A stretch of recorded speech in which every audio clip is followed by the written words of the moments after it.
Dimanche 16 juillet 2023, bonjour à tous, vous regardez le 6h30 de RTIA.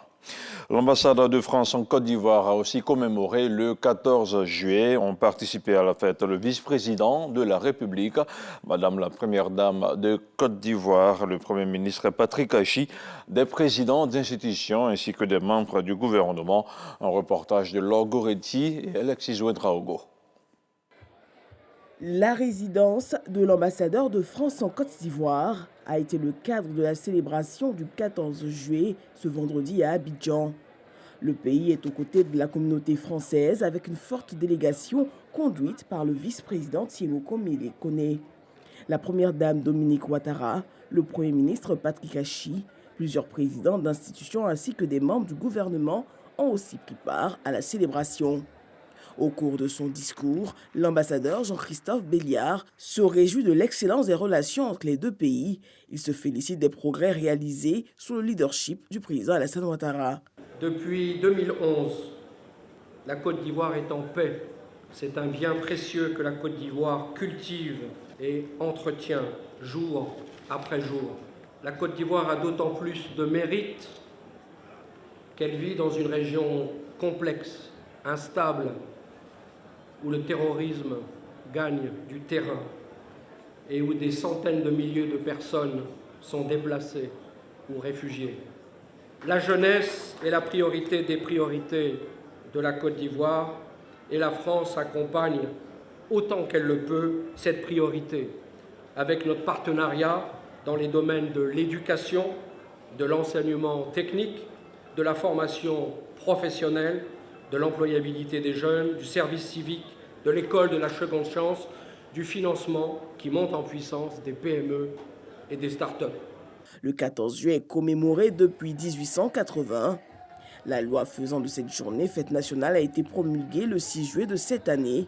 Cette date, notons-le, est associée en général à la prise de la Bastille. Autre chose, à présent, le gouvernement vient de lancer le programme d'entretien routier 2023-2025.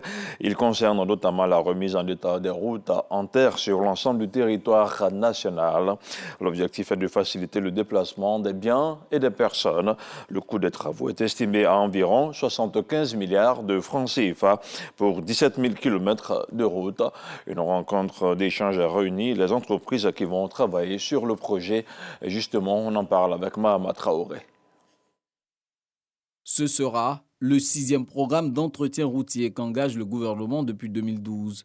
Il couvre 3 années, 2023, 2024 et 2025. Sa vocation, traiter 72 000 km de routes en terre pour un coût global de 278 milliards de francs CFA. Une tâche confiée à 135 entreprises retenues après appel d'offres. Les programmes d'entretien routier ont 3 objectifs, à savoir sauvegarder le patrimoine routier existant, désenclaver les zones de production agricole pour faciliter l'écoulement des produits vers les grands centres de commercialisation, mais également et surtout faciliter l'accès des populations aux infrastructures socio-économiques de base. Pour 2023, 17 000 km de routes en terre seront reprofilés, soit un investissement d'environ 75 milliards de francs CFA.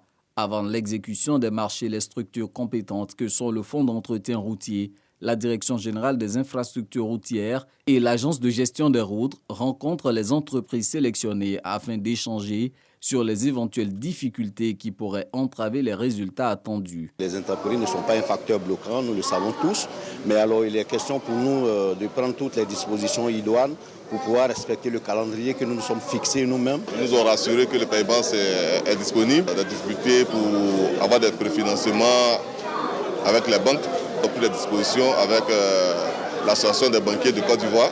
Des garanties certes, mais une tolérance zéro est prévue pour les entreprises défaillantes. C'est sur 3 ans, mais rien ne garantit que l'année prochaine, ces entreprises-là auront le marché.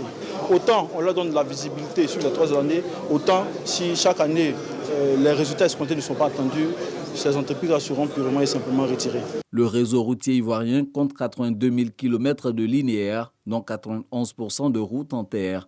40 000 km de routes avaient été traités lors du précédent programme d'entretien routier.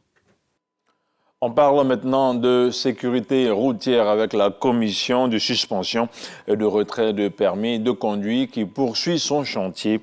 Au terme de l'examen de 44 dossiers, elle vient de procéder à la suspension ferme de 31 permis de conduire. Sont notamment mis en cause des dossiers portant sur des accidents mortels et autres infractions de la route. Le compte-rendu de Léon Brou.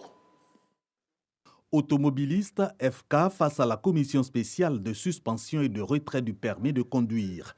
Il est auditionné entre autres sur les circonstances et son implication dans l'accident de la circulation qui a entraîné le retrait de son permis de conduire. 44 dossiers à examiner à cette première session du deuxième semestre 2023. 16 dossiers pour des cas d'accident corporel, 16 dossiers pour des cas d'accident mortel et 3 dossiers pour des cas d'infraction, autres que ce que je viens de dire, 10 autres cas. 6 permis de conduire restitués à leur titulaire, dont 4 avec sursis, 31 suspensions fermes allant de 3 mois à 15 ans et 7 absents sur les 44 dossiers examinés. Des chiffres bien loin de ceux du premier semestre 2023. 317 dossiers en 7 sessions qui sont composés de 17% d'accidents mortels, 35% d'accidents corporels, 37% d'accidents matériels et 11% d'autres infractions.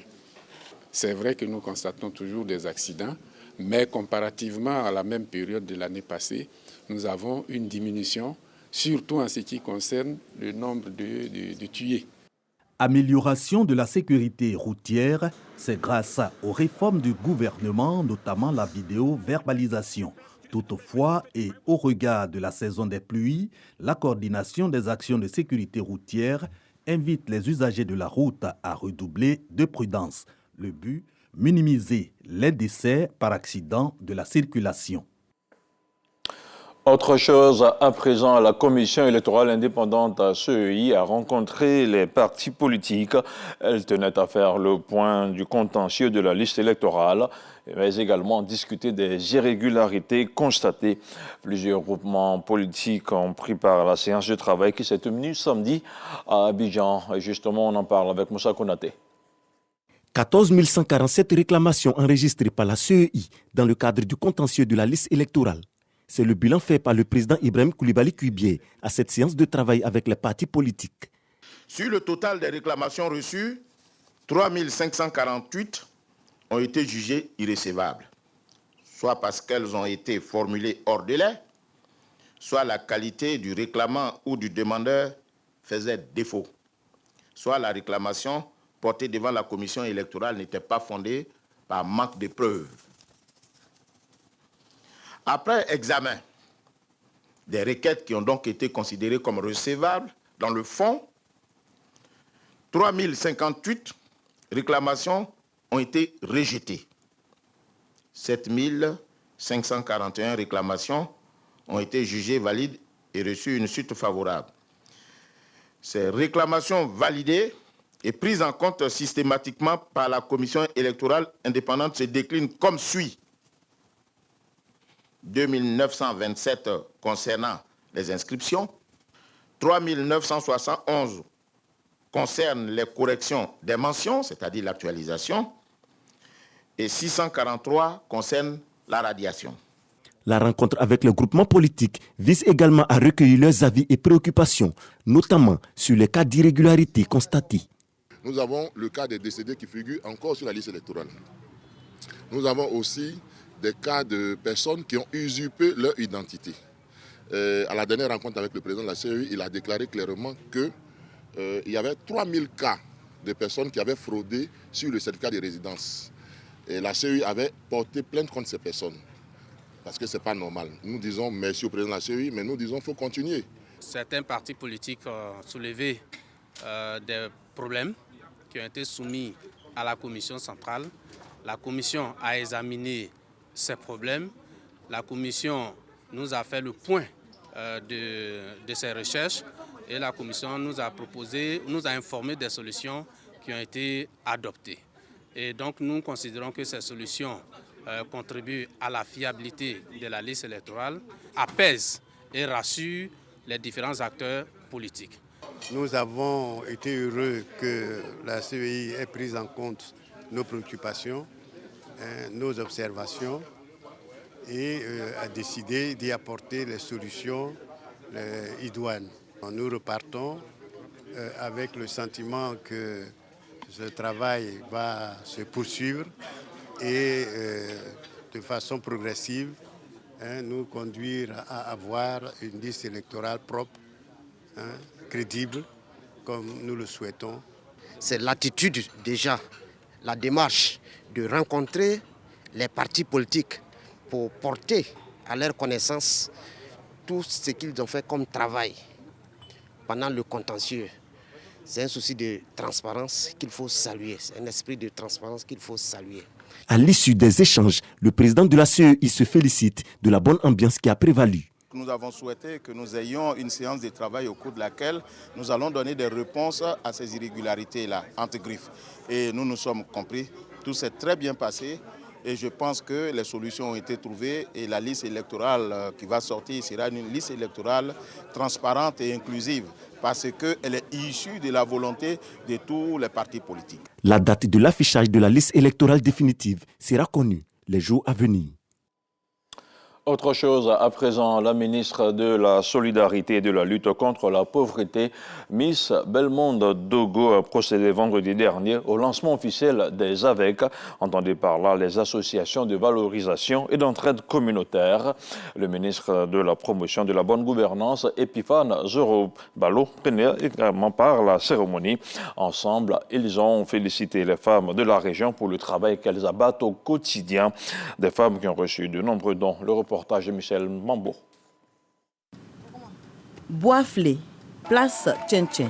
Elles sont venues nombreuses, les femmes de Zuenoula, de Bono, de Saint-Fra, de Kononfla, en somme de toute la région de la Maraoué, pour assister à la cérémonie de lancement officiel des AVEC, les associations de valorisation et d'entraide communautaire. Les femmes de Boisflé, de la Maraoué surtout, se battent. C'est le grenier de la Côte d'Ivoire. On s'est bien planté, on s'est bien récolté et on s'est très bien vendu. À l'occasion, 15 AVEC ont été présentés. Elles s'ajoutent ainsi aux 183 déjà en activité dans la région. La ministre de la Solidarité et de la lutte contre la pauvreté, Miss Belmonde Dogo, et le ministre de la Promotion de la Bonne Gouvernance, Epiphane Zorobalo, cadre de la région, ont salué le dynamisme des femmes de la Maraoué engagées pour l'autosuffisance alimentaire en Côte d'Ivoire avant de les inviter à toutes intégrer les AVEC. C'est véritablement un outil d'autonomisation et un outil de développement. Nous encourageons donc Madame le ministre de la Solidarité pour cette belle initiative à l'endroit de nos mamans. Les femmes bourreaux, les femmes yoré, c'est pas vous que nous allons dire comment une femme doit se battre. Vous le faites déjà si bien. Vous êtes toute une leçon pour toute femme. En majorité, vous n'êtes pas allé à l'école, pour celles qui sont en zone rurale. Mais cela ne vous a pas empêché de mener à bien vos activités génératrices de revenus, de trouver la formule pour écouler vos productions jusqu'à Abidjan, de vous mettre ensemble parce que vous savez qu'ensemble vous êtes force. Et pour booster leur production, les émissaires du gouvernement leur ont offert 10 broyeuses mobiles, 10 presseuses, des congélateurs, des tricycles, le tout d'une valeur de plus de 11 millions de francs CFA. Les familles sinistrées par les récentes pluies qui se sont abattues sur Boisflé n'ont pas été oubliées. Elles ont également reçu la visite des deux ministres qui leur apportaient la compassion du gouvernement. Et puis vous retrouverez dans nos prochaines éditions la visite de la ministre de la Solidarité et de la lutte contre la pauvreté. Miss Belmonde Dogo et Epiphane Zorobalo étaient aux côtés des familles sinistrées suite aux récentes pluies dans la commune de Boisflé. Bientôt une aire de repos pour les populations de Grand Laou, un centre de loisirs qui sera baptisé du nom du chef de l'État, le président Alassane Ouattara. Le projet qui a déjà pris forme a été lancé récemment par le ministère du Tourisme. Plus de détails avec ce reportage de Patricia Omoetia. La cérémonie de pose de la première pierre de l'aire de repos et de loisirs Alassane Ouattara de Yokobwe a rassemblé de nombreuses personnalités, notamment Nadine Nieba, députée de Yokobwe. La réalisation de toutes ces infrastructures feront de Yokobwe un pôle de développement et d'attraction touristique, mais aussi et surtout la locomotive de l'émergence. Le promoteur du projet et le président du Fonds de développement touristique ont exprimé leur satisfaction quant à la réalisation de ce projet. Nous avons répertorié déjà 18 sites sur lesquels ce projet va se réaliser pour permettre aux automobilistes et tous ceux qui voyagent de pouvoir s'arrêter à un moment donné, se reposer, se restaurer et, si possible, donner du goût aux Ivoiriens de visiter leur pays. C'est surtout l'objectif visé par ce projet-là. Notre engagement à vous accompagner justement dans ce projet structurant qui va certainement et sans aucun doute changer le visage de la côtière pour le plus grand bonheur de la population locale et des voyageurs itinérants.